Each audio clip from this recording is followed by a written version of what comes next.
Bonjour et bienvenue au Coup de grâce. Aujourd'hui, en partenariat avec les éleveurs de dindons du Québec et mes petits dindons à moi, on prépare une dinde à l'érable. Vous allez voir, c'est incroyable. Ces temps-ci, on veut limiter nos déplacements à l'épicerie. Quand on cuisine, on veut quelque chose qui fait énormément de restants. Donc, la dinde est une excellente option. T'as mal au ventre? T'as envie de caca? C'est souvent en rabais, c'est super facile à cuisiner. En plus, c'est produit ici par des gens d'ici.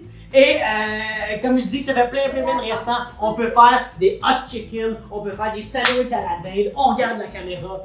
Et si le dindon c'est trop gros, vous pouvez toujours acheter une poitrine de dinde ou une cuisse de dinde, faites-vous-en pas. Fait qu'on commence-tu?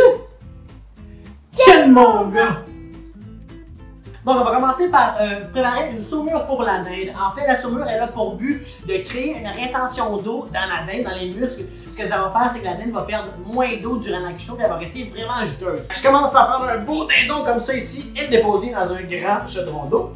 Ensuite, ici, je vais rajouter une tasse de sel. Si vous avez un dindon qui est déjà assaisonné, je suggère de couper la quantité de sel en deux, sinon ça va vraiment être trop salé. Quelques branches de céleri, environ 2 cuillères à soupe de grains de poivre, quelques gousses d'ail écrasées, un petit oignon en gros morceaux, environ une demi-tasse de sirop d'érable, oh que oui, une pomme en gros morceaux, et après ça, on mélange. Ça fait 12 heures que la dinde marine dans la saumure, et oui, je porte encore les mêmes vêtements. Pendant ce temps-là, on va préparer la sauce à l'érable. Ici, j'ai une tasse et demie de sirop d'érable, une demi-cuillère à thé d'épices italiennes, une demi-cuillère à thé de thym séché, une cuillère à soupe de vinaigre balsamique, une gorgée de bière pour papa, 3 gousses d'ail hachées finement, et voilà, 2 cuillères à soupe de moutarde de Dijon, une cuillère à soupe d'huile d'olive, et on mélange. Donc ma belle dinde a mariné dans la saumure pendant 12 heures, maintenant je l'ai sortie, je l'ai bien égoutée, et je vais l'essuyer comme ça ici avec un papier absorbant pour être sûr qu'elle soit bien sèche. Ensuite, on va l'arroser d'un mince filet d'huile d'olive. On va saler et poivrer généreusement. Et on va masser légèrement pour bien l'enrober. Ensuite, on va la mettre au four à 350 pendant environ 1h30 pour créer une belle croûte extérieure. Donc, ça fait environ 1h30 que notre dindon il rôtit dans le four. Une belle croûte croustillante, c'est super beau. Tout ce qui reste à faire maintenant, c'est de le badigeonner le plus souvent possible avec notre sauce à l'érable. Et on cuit ça pendant environ 1h30 ou jusqu'à ce que la température interne atteigne le 165 degrés Fahrenheit.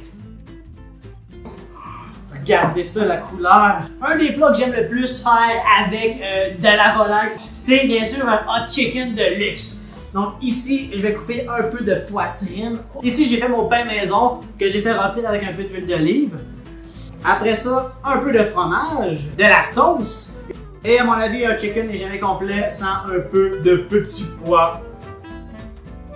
Donc c'est comme ça qu'on cuisine mon dindon rôti à l'érable. Essayez-le, c'est super simple, super goûteux, puis ça fait plein de restants, ça se congèle à merveille. Je veux aussi remercier les éleveurs de volailles du Québec. Vous faites vraiment des produits de feu. Merci beaucoup d'exister. Pour plus d'idées de recettes incroyables et décadentes, je vous invite à visiter mon site web legoutdegrâce.ca et surtout n'oubliez pas, si j'étais vous, je détacherais ma ceinture tout de suite.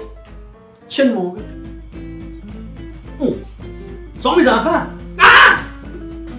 Ça va être vraiment bon. Ciao!